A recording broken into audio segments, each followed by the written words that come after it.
بسم الله الرحمن الرحیم. السلام علیکم.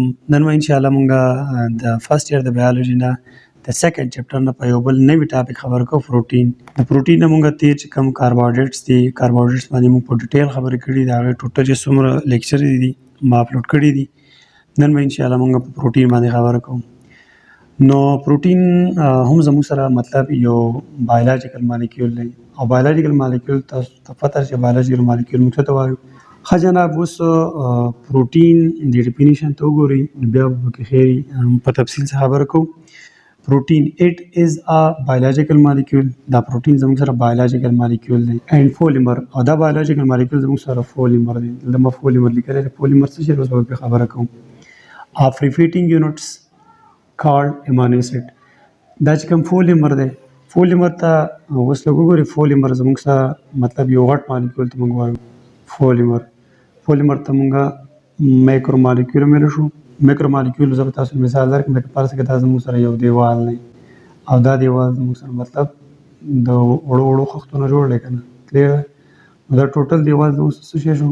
دا شو پولیمر. او په دې دیوال کې دا یوه خښته څه شی شوه؟ دا زموږ سره شو مانومر یا یونټ. نو دا دیوال پر زموږ سره پولیمر شو او په دې دیوال کې دا یوه خښته زموږ سره څه شی دی؟ دا مطلب مانومر دی. ما دا خبره کوله چې دا پروټین هم زموږ سره یو پولیمر یا میکرو مالیکول دی. مطلب غټ مالیکول دی. چې غټ مالیکول دی دا خو به چېرته د وړو وړو یونټو نه جوړي که نه. څنګه چې د دیوال د وړو وړو خښتو نه جوړ دی. دغه وړو وړو یونټو ته د پروټین چې کوم دي هغه ته موږ وایو امینو اسید. کلیر. ښه جناب د دې پروټین اوس موږ خبره کوو د کیمیکل کمپوزیشن. د کیمیکل کمپوزیشن مطلب دا دی چې دا پروټین د چا نه جوړ دی. نو خو تاسو ته پته ده چې په دې کې کاربن به مست وي. د کاربن نه علاوه په دې کې هایدروجن وي او د هایدروجن نه علاوه په دې کې اکسیجن وي. کلیر. اوس دا کاربن هایدروجن او اکسیجن دا خو په کاربوهایډریټ کې هم وبنه. نو دا پروټین د کاربوهایډریټ چې بدلېږي مطلب په دې کې به اوس خامخا بیا څوک وي؟ نایټروجن. ټیک ده. دا نایټروجن به پکې مست وي په پروټینو کې.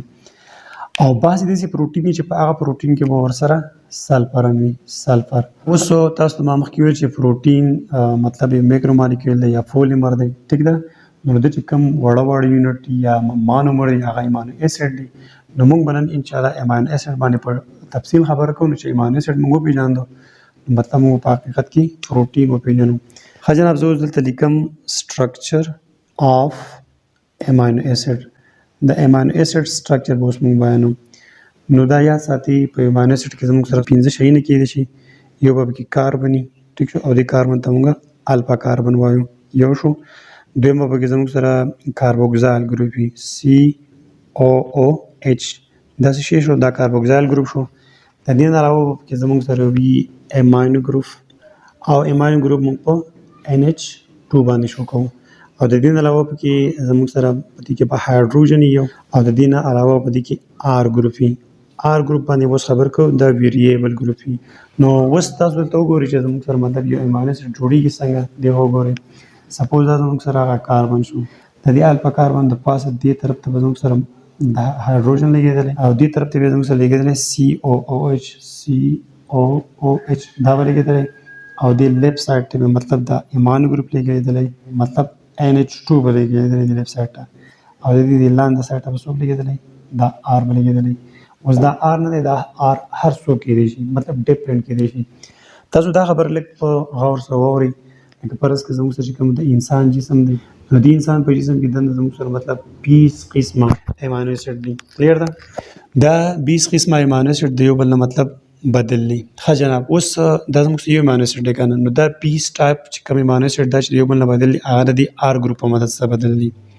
مطلب په هر امینو اسید کې به دا NH2 دا هایدروجن او دا COOH دا خو به پکې مست وي. دا پکې فرض دی به پکې وي. خو که فرض کړئ دا 20 امینو اسید یو بل نه بدلي خامخا به بدلي شي. چې 20 قسمه امینو اسید شو خامخا به پکې یو بل نه بدلي. نو هغه به د دې R ګروپ په مدد سره بدلي. ویریبل مطلب دا دی چې دلته هر څوک لګېدلی شي. موږ هغه ګروپ چې کوم سپیسیفیک ګروپ دی خاص هغه موږ دلته نه لګوو. هغه په ځای موږ R لګوو. نو R چې بیا څوک دی هغه به بیا موږ په R په ځای به هغه لګوو. ښه نو ما دا ویل چې دا 20 امینو اسید یو بل نه بدلي. زه تاسو له اوس یو مثال در کوم. لکه فرض کړئ د دې R په ځای باندې دا R مطلب دا زموږ سره R ګروپ دی. د R په ځای که فرض کړئ دلته په دې امینو اسید کې H راغی H. نو دا به زموږ سره امینو اسید شو که نه چې دا امینو اسید شو. دې امینو اسید بیا زموږ سره نوم دی ګلایسین. کلیر دا شو ګلایسین. خو که سپوز دلته کې د دې کاربن سره د دې هایدروجن په ځای باندې دلته کې CH3 ولګېد نو دغه صورت کې به بیا دا زموږ سره وایي الانین. دا زموږ سره بل امینو اسید شو.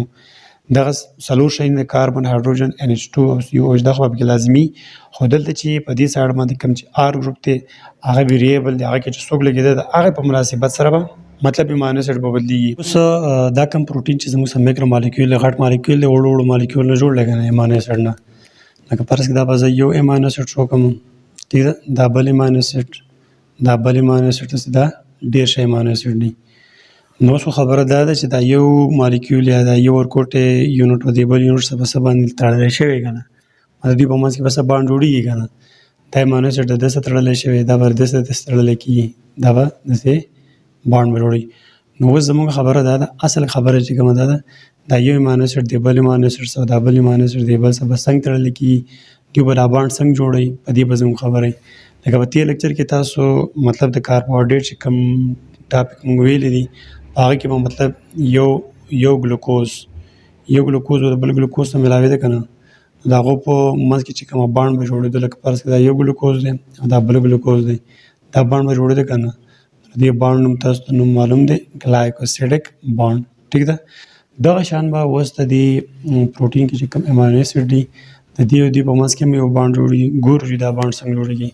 ها اوس چې دا یو امینو اسید بل امینو اسید څنګه ملاوېږي دا بانډ څنګه جوړېږي دې بانډ ته وګورئ لکه بالفرض کې دا زموږ سره الفا کاربن شو په امینو اسید کې او دې سایډ ته به دې زموږ سره کاربوکسایل ګروپ وي COOH به وي که نه او دې سایډ ته به زموږ سره وي هایدروجن دې لیفټ سایډ ته به دې وي NH2 امینو ګروپ او لاندې به دلته کې وي R ګروپ.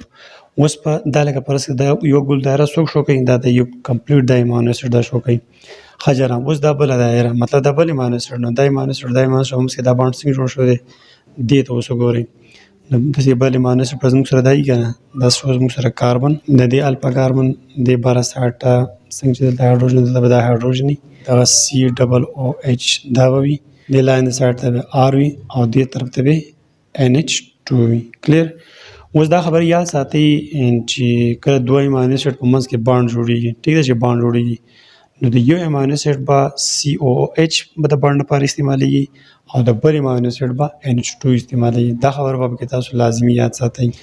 اوس دلته لږ وګورئ دا COH داسې لیک دی د ځانه بل شان هم لیکلی شم ګورئ ورته C ډبل بانډ O دا شو ټیک ده او دې طرف ته زموږ سره شو OH. کلیر دلته دا NH2 کمباین لیکلی شوی دی دا هم زه د په شان اوس بل شان لیکلی شم دا N به ولیکم کلیر دا یو هایدروجن او دا بل هایدروجن.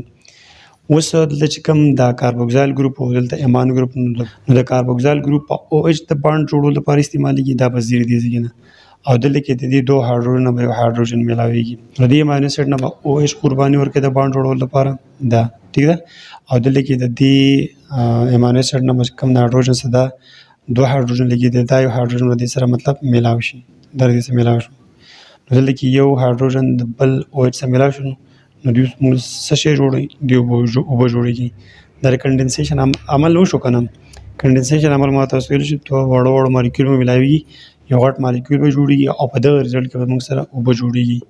نو دلته کې اوس چې کوم دا اوبه جوړې شوې لکه دې کې هایدروجن و دا هایدروجن لاړ ختم ټیک ده دا اوبه ترې جوړې شوې او دلته کې دې نه OH ختم شو چې OH ختم شو دلته کې اوس دا کاربن دی او دلته دا نایتروجن دی نو دې کاربن او د دې نایتروجن مطلب بیلنسیانې کمې دي بانډونه کم دي نو مطلب د دې کاربن زموږ اوس درې بانډ دي 1 2 3 دلته څلور پکار دي او دلته نایتروجن مطلب دوه دي 1 2 دا به درې پوره کوي نو دې لپاره به دوی خپلو کې بانډ جوړ کړي دا ټیک ده نایتروجن او کاربن په خپلو کې بانډ جوړ کړو نو لکه دې کاربن زموږ اوس 4 بانډونه جوړ شو یو خو دا شو بل 2 3 4 او دلته نایتروجن هم 3 بانډونه جوړ شو 1 2 او دا 3 نو په دې طریقه یو امینو اسید د بل امینو اسید سره میلاو شو داسې به پسې بیا بل لګېدی شي بل او داسې لیفټ سایډ ته هم بل لګېدی شي لکه فرض کړه زه به اوس دلته ولیکم چې دلته به بل امینو اسید وي دا ګول دایره به زه امینو اسید شو کړم داسې دا بل